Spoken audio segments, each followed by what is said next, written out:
Welcome to question hour. సింగరేణిలో స్కామ్ల పరంపర కొనసాగుతున్న ఆరోపణలు వస్తున్నాయి. గతంలో టెండర్ల స్కామ్ రాష్ట్ర వ్యాప్తంగా తీవ్ర సంచలనం రేపింది. ప్రభుత్వం ప్రకటించిన టెండర్లను రద్దు చేయాల్సింది కూడా వచ్చింది.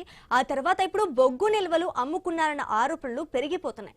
బొగ్గు నిల్వల స్కామ్ పై ఆరోపణలు చేసిన బాల్క సుమన్ పలు కేసుల్లో అరెస్ట్ అయ్యారు. జైల్లో ఉన్న సుమన్ ను పరామర్శించిన బీఆర్ఎస్ వర్కింగ్ ప్రెసిడెంట్ కేటీఆర్ మరో బాంబు పేల్చారు. సింగరేణిలో 1600 కోట్ల వరకు బొగ్గు నిల్వలను మాయం చేశారని కేటీఆర్ ఆరోపించడం మరో సంచలనంగా మారింది. బొగ్గు స్కామ్ ను బయట పెట్టడం వల్లనే బాల్క సుమన్ ని జైల్లో పెట్టారన్న ఆరోపణలు వస్తున్నాయి. ఇలా సింగరేణి స్కామ్లకు కేంద్రంగా మారిందా? మొన్న టెండర్ల స్కామ్ మరొక ముందే మరో స్కామ్ వచ్చి చేరిందన్న ఆరోపణలు వినిపిస్తున్నాయి. సంచలనమైన సింగరేణి టెండర్ల స్కామ్ ఏమైంది? ఇప్పుడు బొగ్గు నిల్వలని మాయం చేశారా? బొగ్గు ఉత్పత్తిపై రికార్డులు మార్పులు చేర్పులు చేశారా? లక్షల మెట్రిక్ టన్నుల బొగ్గు ఎలా మాయమైంది? కేంద్ర ప్రభుత్వం ఏం చేస్తోంది?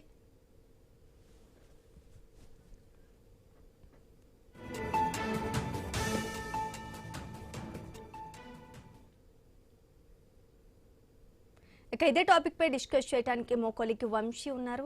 వంశీ, చెప్పండి, దీన్ని ఎలా చూడాలంటారు? అయితే సింగరేణిలో స్కామ్ల పరంపర కొనసాగుతున్నట్టుగా తెలుస్తోంది. అదేవిధంగా ఎంత జరుగుతున్నా కేంద్ర ప్రభుత్వం ఏం చేస్తుందంటారు? Sreeja, good afternoon. మొత్తంగా చూస్తున్నట్టుగా రకరకాల పరిణామాలు అయితే కనిపిస్తున్నాయి. సిరులగని సింగరేణి చుట్టూ వివాదాలు ముసురుకున్న పరిస్థితి అయితే కనిపిస్తుంది. బొగ్గు తీసిన తర్వాత ఆ మసి ఏదైతే ఉంటుందో ఆ మసి కార్మికులకు అంటుకుంటుంది. కానీ ఇప్పుడు ఈ స్కామ్ల మసి మాత్రం అన్ని రాజకీయ పార్టీలపై కనిపిస్తుంది. అన్ని రాజకీయ పార్టీలు కూడా ఇందులో ఇన్వాల్వ్ అయినట్టుగా వార్తలు అయితే వెలువడుతున్నాయి. మరో పక్క గతంలో సింగరేణి టెండర్లకు సంబంధించి పెద్ద ఎత్తున వివాదం రాజుకుంది. ఆ వివాదం చుట్టూ రాజకీయ పార్టీలన్నీ కూడా అగ్గిరాజేసాయి. ఆ తర్వాత ఆ టెండర్లే రద్దు చేయాల్సిన పరిస్థితి కనిపించింది. ప్రభుత్వం కూడా ఆ దిశగా అడుగులు వేసి ఆ టెండర్లను రద్దు చేసింది. ఇప్పుడు బొగ్గు నిల్వలకు సంబంధించి ఆ నిల్వలను మాయం చేశారనే ఆరోపణలు కూడా గుప్పమంటున్నాయి. మొత్తంగా సింగరేణి పూర్తిగా వివాదాల్లో చిక్కుకుంటుంది. తెలంగాణకే తలమానికమైన సింగరేణి చుట్టూ వివాదాలు నెలకొనటం అటు కార్మికులతో పాటు ఇటు తెలంగాణ ప్రజానికాన్ని కూడా ఒక రకంగా కలవరపెడుతుందనే చెప్పాలి. రైట్, ఇదే అంశానికి సంబంధించి మనతో మాట్లాడేందుకు మిర్యాల రాజిరెడ్డి గారు, టీబీజీకేఎస్ అధ్యక్షులు మనకు జూమ్ లో సిద్ధంగా ఉన్నారు. రాజిరెడ్డి గారు, నమస్కారం. నమస్కారం.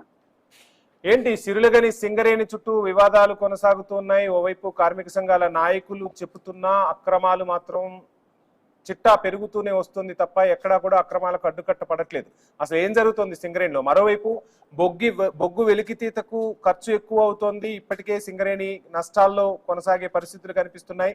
కొన్ని ఓపెన్ క్యాస్ట్లను కూడా క్లోజ్ చేయాల్సిన పరిస్థితులు కనిపిస్తున్నాయన్న టాకు వినిపిస్తుంది. సింగరేణి చుట్టూ రాజకీయ వివాదాలు అలుముకుంటున్నాయా? అసలు ఎందుకు ఇంత పెద్ద మొత్తంలో స్కామ్లు జరుగుతున్నాయి? అక్కడ అంటే సింగరేణికి కూడా ఒక అధికార యంత్రాంగం ఉంటుంది. ఆ అధికార యంత్రాంగం సమర్థవంతంగా పనిచేయట్లేదా? ఏం జరుగుతుంది అక్కడ? 1998-99 ఆర్థిక సంవత్సరం నుంచి సింగరేణి సంస్థ లాభాలను గడిస్తుంటుంది. మనం ఆ రోజు చంద్రబాబు నాయుడు గారు ఉన్నప్పటి నుంచే ఈ 10% లాభాల వాటా అనేది మొట్టమొదటిగా స్టార్ట్ చేసినటువంటిది. సరే, ఆ రోజు బిఎఫ్ఐఆర్ కు వెళ్ళినటువంటి సంస్థ, నష్టాల్లోకి వెళ్ళినటువంటిది, మారటోరియం తీసుకున్నటువంటిది, ఇవన్నీ తర్వాత సింగరేణి సంస్థ అనేది లాభాల్లోకి వచ్చింది. ఆ క్రమంలోనే ప్రైవేటీకరణను ప్రోత్సహించినటువంటి కాంగ్రెస్ అయితేంది, ఇక్కడ తెలుగుదేశం అయితేంది, సింగరేణిలో కూడా ప్రైవేటీకరణ చెయ్యాలి అవుట్ సోర్సింగ్ అనే ఉద్దేశంతో అటు ప్రైవేటీకరణను ప్రోత్సహించడానికి, రెండవది ఏదైతే వారసత్వ ఉద్యోగాలు ఉన్నాయో వాటిని రద్దు చేయాలనేటువంటి ఉద్దేశంతో ఈ 10% లాభాల వాటా సింగరేణి కార్మికులకు అందిస్తాము అనేటువంటిది ఒకటి బూచిగా చూపి ఆ రోజు నుంచి ఈ రోజు వరకు కూడా సింగరేణి సంస్థలో లాభాలు గడిస్తూ ఉన్నటువంటిది. అలాంటిది 98 నుంచి 2023 వరకు కూడా ఈరోజు లాభాలలో మొన్న 24-25లో కూడా లాభాల వాటను పెంచినటువంటి కాంగ్రెస్ ప్రభుత్వ హయాంలో కూడా మరి నష్టాలు ఎందుకు వస్తుంది అనేటువంటిది ప్రశ్న. ఈరోజు కావాలని చేస్తున్నారా? దీన్ని కంపెనీ ప్రైవేట్ పరం చేయాలనే ఆలోచనతో చేస్తున్నారా అనేటువంటి ఒక కుట్ర కోణం దాగి ఉన్నది అనేటువంటిది కార్మికులకు అర్థమైతా ఉన్నది. ఈరోజు మనం చూసినట్లయితే 90 టెండర్ తోటి ఇవన్నీ కూడా అవును బయటికి వచ్చినాయి. కానీ టెండర్ అనే రాజిరెడ్డి గారు మీరు ఎప్పటి నుంచో కూడా సింగరేణికి సంబంధించి ప్రతి విషయము మీకు తెలుసు, నైనీ టెండర్లకు సంబంధించిన వ్యవహారం కూడా మీకు తెలుసు. సో అక్కడ టెండర్లు దక్కించుకుంటున్నది కూడా ఈ రాజకీయ పార్టీలకు చెందిన ప్రముఖులు, వాళ్ళ అనునయులే ఆ టెండర్లు దక్కించుకుంటూ ఉన్నారు. మరి ఏం చేస్తున్నాయి కార్మిక సంఘాలన్నీ ప్రశ్నించట్లేదా? ఒకవేళ ప్రశ్నించినా పట్టించుకునే నాదుడే సింగరేణిలో కరువయ్యాడా? ఏం జరుగుతుంది? ఒకటండి, ఇప్పటి వరకు ఏంటంటే బయట తెలంగాణకు బయటగా మనము కోల్ బ్లాక్లు తీసినటువంటి చరిత్ర లేదు సింగరేణి సంస్థకి. అవును. మొట్టమొదటిసారిగా మనం ఒరిస్సాలోని నైని బ్లాక్ ను అది కమర్షియల్ మైనింగ్ తీసుకున్నటువంటి, క్యాప్టివ్ మైనింగ్ లో తీసుకున్నటువంటిది, ఎస్టిపిపి కోసము మనం ఏదైతే బొగ్గు సరఫరా కోసం తీసుకున్నటువంటి మైన్. ఆ మైన్ లో గతంలో ఇప్పుడైతే ఏదైతే విపిఆర్ కంపెనీ బొగ్గు తీస్తున్నటువంటి కంపెనీ ప్రస్తుతం ఉందో అది 2-3 ఏళ్ల వరకు టెండర్ ఇచ్చేసి ఎక్కడైతే తెలంగాణలో ఉన్నటువంటి సింగరేణిలో ఏ విధమైన అంటే మట్టి తీసి ఆ తర్వాత కోల్ తీసేటువంటి ప్రక్రియ కొనసాగుతుందో అదే విధమైనటువంటి ప్రక్రియ అక్కడ ఇప్పుడు కొనసాగుతున్నటువంటి క్రమంలో కొత్తగా అక్కడ ఎండిఓ కాన్సెప్ట్ ను ప్రవేశపెట్టడం జరిగింది. అంటే మైన్ డెవలపర్ అండ్ ఆపరేటర్. మొత్తము బొగ్గు అయితేంది మట్టి అయితేంది అంతా తీసుకుంటాడు. తీసినటువంటి బొగ్గుకి పర్ టన్ ఎంత ఇవ్వాలి అనేటువంటిది ఆ టెండర్ ప్రక్రియలో నిర్ణయం జరుగుతుంది. దాని ప్రకారంగా 25 సంవత్సరాల వరకు ప్రతి సంవత్సరం కూడా 10 మిలియన్ టన్నుల చొప్పున 25 సంవత్సరాలకు బొగ్గును తీసేటువంటి ప్రక్రియను ఆ టెండర్ ద్వారా నిర్ణయించాలి అనేటువంటి దాంట్లో సైట్ విజిట్ సర్టిఫికేట్ అనేటువంటిది ప్రవేశపెట్టినటువంటి దాంట్లో ఇక్కడ వచ్చింది ఈ యొక్క ఇబ్బంది అంటే ప్రాబ్లం అనేటువంటిది. ఎందుకంటే గతంలో 2-3 ఏళ్లకు ఇచ్చేటువంటి ఓబీ వెలికి తీసేటువంటి క్రమంలో పెద్ద మొత్తంలో ఇబ్బంది కాలేదు. అందుకే కార్మిక సంఘాలు ఇక్కడ ఉన్నటువంటి ఓబీ టెండర్లలో పారదర్శకంగా ఉన్నది కొంత మేరకు అనేటువంటి ఉద్దేశంతో ఉన్నది. కానీ నైనీ బ్లాక్ ఆ విధంగా కాదు కాబట్టి అక్కడ పెద్ద మొత్తంలో 25 సంవత్సరాలు సంవత్సరానికి 10 మిలియన్ టన్నుల బొగ్గు మీద కనీసం ఒక టన్నుకు ఒక 100 రూపాయలు ఎక్సెస్ చేసుకున్నా సరే 1000 కోట్ల రూపాయలు నష్టపోయేటువంటి అవకాశం ఉన్నది అనేటువంటి దాంట్లో టెండర్లు వేసేటువంటి దాంట్లో పారదర్శకత లేదు. మేము వేస్తామని వెళ్తే మాకు సైట్ విజిట్ చేసినట్టుగా సర్టిఫికెట్ ఇవ్వట్లేదు. రాజిరెడ్డి గారు మీకు టైం ఇస్తాను. ఇదే అంశానికి సంబంధించి మనతో మాట్లాడేందుకు మా ప్రతినిధి ప్రశాంత్ సిద్ధంగా ఉన్నారు. ప్రశాంత్, చూస్తున్నాం సిరిలగని సింగరేణి అంటాం. సింగరేణి చుట్టూ ఇప్పుడు రాజకీయ వివాదాలే కాదు, అవినీతి ఆరోపణలు, స్కామ్లు కూడా వెలుగు చూస్తున్నాయి. 1600 కోట్ల బొగ్గు గనికి సంబంధించి, ఆ బొగ్గు తవ్వకాలకు సంబంధించి వాటిని కూడా మాయం చేశారన్న ఆరోపణలు గుప్పమంటున్నాయి. నిన్న మొన్నటి వరకు నైనీ బ్లాక్ల విషయంలో సింగరేణి నలిగితే ఇప్పుడు కొత్తగా మరో 1600 కోట్ల ఆరోపణ తెర మీదకి వచ్చింది. సో ఏం జరుగుతుంది సింగరేణి వ్యాప్తంగా? అక్కడి కార్మికులు ఏమంటున్నారు, అధికారులు ఏమంటున్నారు? తెలంగాణలో సహజ వనరుల్లో అద్భుతంగా ఏదైతే ఖనిజ సహజ సంపద ఉందో అది బొగ్గు గని మనకు తెలంగాణకు ఒక వరప్రదాయనిగా ఉంది. తెలంగాణ నల్ల బొగ్గు ఎంతో భారతదేశంలో ప్రాముఖ్యత కలిగింది. ఇటు తెలంగాణకు మనకు ఉన్న వాటాలో అత్యధిక లాభాలలో కూడా ఉన్నటువంటి సింగరేణి బొగ్గును అటు రాష్ట్ర ప్రభుత్వాలు, గత ప్రభుత్వం కావచ్చు ఈ ప్రభుత్వం పైన అనేక ఆరోపణలు వస్తున్న నేపథ్యాన్ని అయితే మనం చూస్తున్నాము. గత ప్రభుత్వంలో ప్రైవేటు వ్యక్తులకు దారదత్తం చేశారనే ఓపెన్ కాస్ట్ అనుకోవచ్చు, వీటిని అనే ఆరోపణలు ఉన్నాయి. అయితే ఈ ప్రభుత్వం వచ్చాక 2 సార్లు ఇటు నైనీ బ్లాక్ల విషయంలో కావచ్చు, ఇప్పుడు తాజాగా వస్తున్న 1600 కోట్ల అవినీతికి సంబంధించి అక్రమాలకు సంబంధించినటువంటి ఆరోపణల విషయంలో గతంలో కూడా 2 సార్లు రాష్ట్ర ప్రభుత్వం ఇచ్చిన టెండర్లను వెనక్కి తీసుకున్న ఘటనలు. అంటే ఆ యొక్క టెండర్లలో ఇచ్చినటువంటి గైడ్ లైన్స్ ను అటు కార్మిక సంఘాలు కానీ అటు ఉద్యోగ సంఘాలు కానీ తీవ్రంగా వ్యతిరేకించిన నేపథ్యంలో ప్రభుత్వాలు వెనుకడుగు వేసి మరి ఆ టెండర్లను రద్దు చేసిన ప్రక్రియ తెలంగాణలోనే సంచలన వ్యాప్తంగా మారింది. అప్పుడు ఏదైతే నైనీ బ్లాక్ల విషయంలో కూడా అనేక అవినీతి ఆరోపణలు, అనేక అవకతవకల విషయంలో వచ్చినటువంటి కార్మిక సంఘాల నుంచి వచ్చినటువంటి ఉద్యమ నేపథ్యం ఏవైతే ఉందో, డిమాండ్లు ఏవైతే ఉన్నాయో వాటి కారణంగానే వెనక్కి తగ్గినట్లు మనకు తెలుస్తుంది. అయితే తాజాగా మరొక ఆ కీలక పరిణామం చోటు చేసుకుంది. 1600 కోట్ల బొగ్గు స్కామ్ జరిగిందని అయితే ప్రతిపక్షాలు ప్రభుత్వం పైన ఆరోపణలు చేస్తున్న పరిస్థితి మనకు వెలుగు చూస్తుంది. అయితే ముఖ్యంగా ఉమ్మడి వరంగల్ జిల్లాలోని జయశంకర్ భూపాలపల్లి అనేది ఆ రూపాలపల్లిగా బొగ్గు గని కేంద్రంగానే ఒక జిల్లా కేంద్రం ఏర్పడడం కావచ్చు. అక్కడ ఇప్పుడు ప్రస్తుతానికి గనులు నడుస్తున్న ప్రక్రియ అక్కడ ఆ తెలంగాణలో ముఖ్యంగా 3 ప్రాంతాలు, అటు భద్రాద్రి కొత్తగూడెంతో పాటు ఇటు మంచిర్యాల కేంద్రమైనటువంటి తో పాటు ఇటు జయశంకర్ భూపాలపల్లి జిల్లా కేంద్రం కూడా అత్యంత కీలకమైనటువంటి బొగ్గు గనిగా పేరుగాంచింది. అక్కడ కూడా జరుగుతున్న విక్రయ బొగ్గు సంబంధించినటువంటి ప్రక్రియలో టెండర్లలో అవకతవకలు జరిగాయనేది అయితే ఇక్కడ ఈ యొక్క భూపాలపల్లి కార్మికులు కూడా గతంలోనే అటు రాష్ట్ర ప్రభుత్వానికి కానీ అటు అధికారిక కార్మిక సంఘాలకు నేతలు కూడా అటు ప్రభుత్వం పైన ఒత్తిడి తీసుకొచ్చిన పరిస్థితి అయితే ప్రత్యేకంగా వచ్చి ఇక్కడ నైని బొగ్గు గనులకు సంబంధించి నానా రాద్ధాంతం చేసిన రాజకీయ పార్టీలు కావచ్చు, అధికార పార్టీ కావచ్చు, ఇప్పుడు ఎందుకు ఇంత సైలెంట్ మోడ్ లోకి వెళ్ళిపోయాయి? ఆ స్కామ్ గురించి ఆ 4 రోజులు హడావిడి చేశాయి తప్ప ఇప్పుడు ఎవరు కూడా ఎక్కడ స్పందిస్తున్న పరిస్థితులు లేవు. ఓవైపు 25 సంవత్సరాల టెండర్ దక్కించుకోవటం గొప్ప విషయంగా చెప్పిన ప్రభుత్వాలు, ప్రతిపక్షాలు, మరి 25 సంవత్సరాల్లో ఇలా కాలయాపన చేసుకుంటూ పోతే మనకు సమయం వృధా అవుతుంది, సింగరేణికి రావాల్సిన లాభాలు రావు. ఒక టెండర్ను దక్కించుకొని కూడా ఆ టెండర్ను సవ్యంగా అమలు చేయలేకపోయారన్న అపఖ్యాతి కూడా మూటగట్టుకోవాల్సి వస్తుంది కదా. ఎందుకు పాలక పక్షం కానీ ప్రతిపక్షం కానీ ఆ విషయంపై స్పందించట్లేదు? అంటే ఈ విషయంలో గత 2 పర్యాలు అటు బీఆర్ఎస్ ప్రభుత్వం అధికారంలో ఉన్నప్పుడు కావచ్చు, ఇప్పుడు ప్రస్తుతం కాంగ్రెస్ ప్రభుత్వం అధికారంలో ఉన్నప్పుడు ఏదైతే తెలంగాణ రాష్ట్రానికి ప్రధాన ఆదాయ వనరుగా ఉన్నటువంటి సింగరేణిని ఆ సరైన మార్గంలో ప్రభుత్వం నడిపిస్తే గనక రాష్ట్ర ప్రభుత్వానికి ఆదాయ వనరు అవుతుంది. అదేవిధంగా అటు కార్మికులకు కూడా ప్రతి దసరాకు రాష్ట్ర ప్రభుత్వం వాళ్లకు వచ్చే లాభాలలో వాటాను కూడా ఇచ్చిన సాంప్రదాయం, సంస్కృతి తెలంగాణ రాష్ట్ర ప్రభుత్వానికి ఉంది. అయితే అంతటి లాభాలు గడించినటువంటి సింగరేణి సంస్థలో ఈ అవకతవకలు అనేది అయితే చాలా దురదృష్టకరంగానైతే కనిపిస్తున్న పరిస్థితి. ఎందుకంటే రాష్ట్ర ప్రభుత్వానికి ఆదాయ వనరులే కాకుండా అటు కార్మికులు, ముఖ్యంగా మేజర్ కార్మికులు అంతా కూడా హైదరాబాద్ తర్వాత మేజర్ గా ఉన్నటువంటి కార్మిక సంఘాలు ఏదైనా ఉందంటే సింగరేణి. ఎందుకంటే ముఖ్యంగా ఈ ఉమ్మడి 4 జిల్లాలు ఆదిలాబాద్, కరీంనగర్, వరంగల్, ఖమ్మం ఈ 4 ప్రధాన జిల్లాలలో ప్రధాన ఆదాయ వనరుగానే కాకుండా రాష్ట్ర ప్రధాన ఆదాయ వనరుగా ఉన్నటువంటి బొగ్గుకు సంబంధించినటువంటి సింగరేణి ఆ యాజమాన్యాన్ని సరైన మార్గంలో నడిపించాల్సింది మాత్రం రాష్ట్ర ప్రభుత్వమే.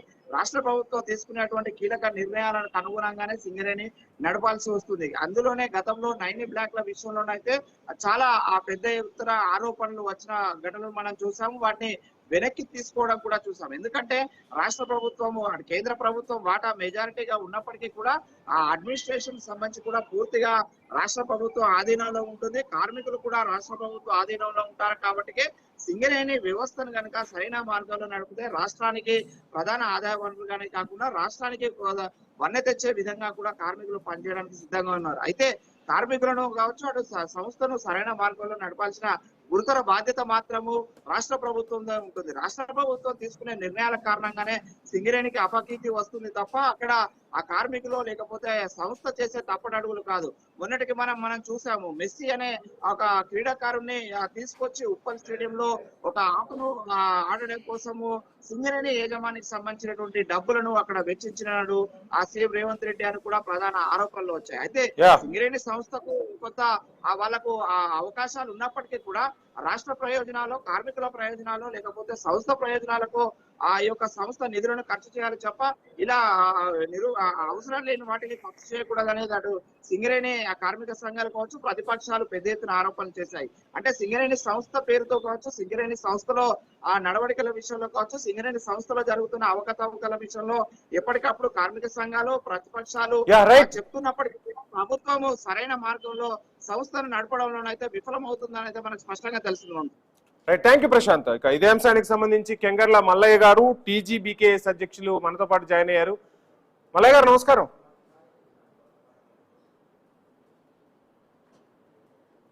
మల్లయ్య గారు, నా వాయిస్ రీచ్ అవుతుందా? రాజిరెడ్డి గారు, ఏంటి సింగరేణిలో బొగ్గు తవ్వాల్సింది పోయి అవినీతి తవ్వకాలు తవ్వాల్సిన పరిస్థితులు కనిపిస్తున్నాయి. ఇందాక మా ప్రశాంత్ చెప్పినట్టుగా నైని బ్లాకును దక్కించుకోవటమే ఒక వరం అనుకుంటే ఆ బ్లాక్ చుట్టూ కూడా ఇప్పుడు నీళ్ళనీడలు కమ్ముకున్న పరిస్థితి. ఈ స్కామ్లతోనూ ఈ ఒకళ్ళపై ఒకళ్ళు వివాదాలు చేసుకోవడంతోనే కాలయాపన సాగుతోంది కదా. కార్మిక సంఘాల ప్రధాన డిమాండ్ ఏంటి ఆ విషయంలో? ఏం చేస్తున్నారు కార్మిక సంఘాలు? ప్రభుత్వాలను ప్రశ్నిస్తున్నాయా, అధికారులను ప్రశ్నిస్తున్నాయా? వాళ్ళ దగ్గర నుంచి రెస్పాన్స్ ఉంటుందా? నైని బొగ్గు సంబంధించిన టెండర్ లో చాలా స్పష్టంగా అటు బిఆర్ఎస్ ప్రభుత్వంలో కేటీఆర్ అయితేంది, హరీష్ రావు గారు అయితేంది, ఇటు తెలంగాణ బొగ్గని కార్మిక సంఘంగా చాలా సందర్భాల్లో తెలియజేయడం జరిగింది. సైట్ విజిట్ సర్టిఫికెట్ అనేది ఈరోజు మీరు ప్రవేశపెట్టినటువంటి దాంట్లో విజిట్ చేసినటువంటి వాళ్ళందరికీ ఎందుకు సర్టిఫికెట్ ఇవ్వలేదు? ఈరోజు కోమటిరెడ్డి వాళ్ళకు సంబంధించినటువంటి టెండర్ లో ప్రశ్నించేంత వరకు దాని మీద ఎందుకు ఇవ్వలేకపోయింది అనేటువంటిది ఇక్కడ ప్రశ్నించడం జరిగింది. దీంతో పాటుగా ఈరోజు ఆ టెండర్ ను రద్దు చేసిందంటేనే అర్థమవుతుంది కదా, అక్కడ అవినీతికి ఆస్కారం ఏర్పడింది. ఆడ అందరికి కూడా ఈ యొక్క సైట్ విజిట్ సర్టిఫికెట్ అనేది ఇవ్వలేదు కాబట్టే ఆ యొక్క అవినీతిని అరికట్టాలనేటువంటి ఉద్దేశంతోనే కదా దాన్ని వెలికి తీసినటువంటి సందర్భంలోనే దాన్ని రద్దు చేసుకున్నారు. మళ్ళీ టెండర్ ఫ్లోట్ చేస్తారు, దానిపైన ఏ విధంగా జరుగుతుంది. అందుకే బొగ్గు గని కార్మిక సంఘాలు అన్ని కూడా సింగరేణిలో దాన్ని వ్యతిరేకించినాయి. దీనివల్ల మా సొమ్మంతా ఈరోజు ప్రైవేట్ కాంట్రాక్టర్లకే కట్టబెట్టాల్సిన పరిస్థితి ఏర్పడుతుంది అని ఆందోళన కార్యక్రమం అయితే ప్రశ్నించినటువంటి సందర్భంలో ముఖ్యంగా బీఆర్ఎస్ ప్రభుత్వం, బీఆర్ఎస్ నాయకులు ప్రశ్నించి దాన్ని వెలికి తీసినటువంటి సందర్భంలో దాన్ని రద్దు చేయడం వల్ల ఈరోజు సింగరేణి సంస్థకి కొంత ఉపశమనం కలిగింది. రాబోయే రోజుల్లో దానిపైన ఎలాంటి టెండర్ వస్తుంది, ఏ విధానం ఉంటాయి అనేటువంటి దాని మీద మేము యొక్క సంఘాల యొక్క ఆలోచన ఉంటుంది. రాజిరెడ్డి గారు, చెప్పండి. రాజిరెడ్డి గారు, ఇంకొక అంశం, ఇప్పుడు సింగరేణి బొగ్గు వెలికి తీయటానికి ఖర్చు ఎక్కువ అవుతుంది, సింగరేణి బొగ్గు క్వాలిటీ తగ్గింది అంటే రకరకాల అంశాలు వినిపిస్తున్నాయి. ఇవి నిజంగా జరుగుతున్నాయా, లేదు సింగరేణిని ప్రైవేట్ పరం చేసేందుకు వేస్తున్న ఎత్తుగడలుగా మనం భావించాల్సి ఉంటుందా? ఏం జరుగుతుంది అసలు అక్కడ? మొదటగా ప్రైవేట్ పరం చెయ్యాలనేటువంటి ఎత్తుగడలో భాగంగానే ఇది చేస్తున్నది అనేది భావించాలి. ఎందుకంటే ఈరోజు నష్టంలో ఉన్నది చెప్పి ఇలాంటి కాంట్రాక్టర్లు నైనిలా ఇచ్చినటువంటి అయితేంది, ఎండిఓ కాన్సెప్ట్ తోటి రావడం అయితేంది, లేదా మొత్తం గతంలో ఓపెన్ కాస్ట్లు అన్ని కూడా మేమే తీసాం, మట్టి మేమే తీసాం. ఆ తర్వాత కొద్ది రోజులకి మట్టిని మాత్రమే అవుట్ సోర్సింగ్ చేశాం. అందులో కొంత పార్షియల్ గానే 50%, 30% మాత్రమే అవుట్ సోర్సింగ్ చేశాం ఓబీ. ఆ తర్వాత ఇప్పుడు ఓబీ మొత్తం చేస్తున్నటువంటి ప్రక్రియ కొనసాగుతా ఉన్నది. దాంట్లో భాగంగానే బొగ్గు కూడా ఏదైతే థిన్ లేయర్స్ ఉంటాయి, సన్నగా ఉన్నటువంటి లేయర్స్ ఉన్నాయో అది కూడా ఈ రోజు ప్రైవేట్ వాళ్ళే తీస్తున్నటువంటిది ఉన్నది. ఇంకా కొన్ని చోట్ల అయితే మొత్తం బొగ్గు వాళ్ళే, మట్టి వాళ్ళే తీసేటువంటి ప్రక్రియ.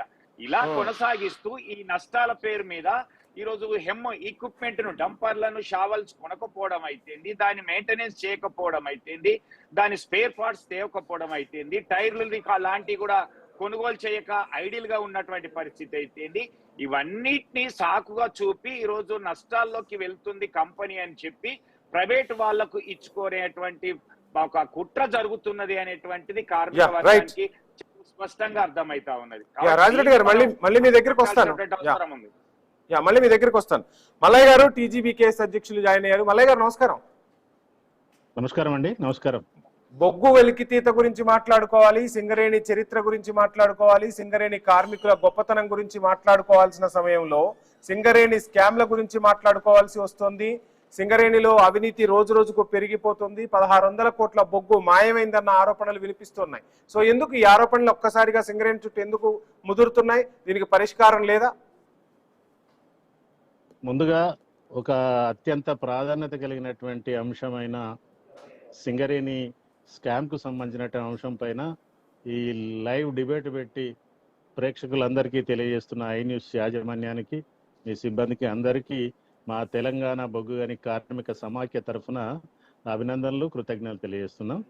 ముఖ్యంగా మీరు అన్నట్టుగా ఈ సింగరేణి అత్యంత ప్రతిష్టాత్మకమైనటువంటి సింగరేణి. ఈ సింగరేణి అనేటువంటిది ఒక మాటలో చెప్పాలంటే ఉత్తర తెలంగాణ ఆర్థిక వ్యవస్థకు జీవనాడి లాంటి సింగరేణి. అనేక మందికి ఉద్యోగ ఉపాధి అవకాశాలు కల్పించినటువంటి సింగరేణి. ఈ సింగరేణి ఒకనాడు తెలంగాణ ఉద్యమంలో అత్యంత అగ్రభాగాన నిలబడి ఇవాళ తెలంగాణ సాధించడం ఒక సామాజిక బాధ్యతగా భావించినటువంటి సింగరేణి కార్మిక వర్గం 44 రోజులు సుదీర్ఘమైనటువంటి పోరాటాలు చేసినటువంటి సింగరేణి కార్మిక వర్గం ఈ ప్రాంతం. సో ఈ ప్రాంతంలో ఈరోజు కాంగ్రెస్ గవర్నమెంట్ వచ్చిన తర్వాత ఇవాళ స్కాముల చరిత్ర అనేటువంటిది బట్టబయలవుతున్నది. ఇవాళ బొగ్గు తీత వెలికివేతలో అనేక అవినీతి ఆరోపణలు ఉన్నట్టు కూడా స్పష్టంగా కనబడుతున్నాయి. ఇవాళ తెలంగాణ బొగ్గని కార్మిక సమాఖ్యగా ఈ రోజు మాట్లాడుతున్నాం, గతంలో కూడా మాట్లాడడం జరిగింది. ఇవాళ ఈ స్కాములన్నీ బట్టబయలు చేయాలంటే నిజాయితీ కలిగినటువంటి ఇవాళ ప్రభుత్వాలు ఎవరైనా ఉంటే ఖచ్చితంగా దీనిపైన ఒక స్పష్టమైనటువంటి ఎంక్వైరీ వేసి దీనిపైన విచారణ జరపాల్సినటువంటి అవసరం ఉందని కూడా ఈ సందర్భంగా తెలియజేస్తున్నాం. ఒక మాటలో చెప్పాలంటే కాంగ్రెస్ అధికారంలోకి వచ్చినప్పుడే యూపీఏ 2లోనే దాసరి నారాయణరావు గారు అధికారంలో ఉన్నప్పుడే ఇవాళ ఈ బొగ్గు స్కామ్ అనేటువంటిది మొట్టమొదటిసారిగా బయటపడ్డది.